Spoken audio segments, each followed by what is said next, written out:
Hello and welcome back to another video. We actually have a couple of great videos coming up about the history of the web. And you might be asking again, come on, let's get to coding. But this is really important because we need to understand what problems we had in the past and how we found solutions to those problems and where we are at now. We need to understand what this whole thing of being a web developer means and what problems we're solving and what we did in the past and what we do today. So today we're going to talk about Tim Berners-Lee, the person who invented the World Wide Web in 1989. And I have a picture of him right here. And we're going to talk about him because he's the first web developer.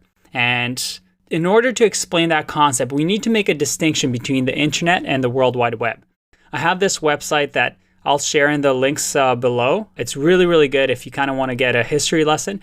But essentially, the internet started off with the ARPANET in 1969, basically a military project, and it was more of a test. It connected a few universities such as Utah, UCLA, and throughout the 70s, the 80s, it kept growing.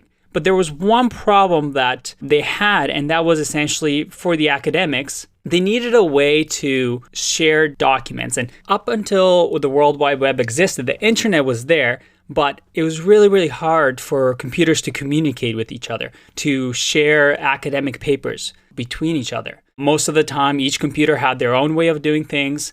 You can think of this as languages. So it's kind of like communicating with people from different countries and a language that you don't know.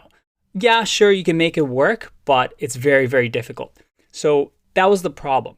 And Tim Berners-Lee, what he did, and he was working at CERN at the time, he actually created the World Wide Web.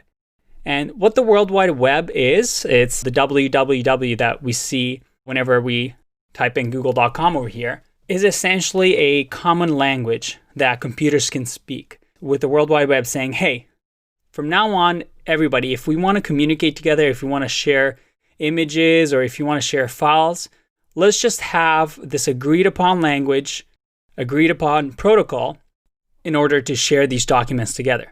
So that's what it is. The servers, the HTML, CSS, and JavaScript, the browsers all work on top of the World Wide Web. So you can think of it as the internet is your phone and the World Wide Web is Instagram that runs on your phone. So it's essentially a decentralized application. Now, how is Tim Berners-Lee the first web developer?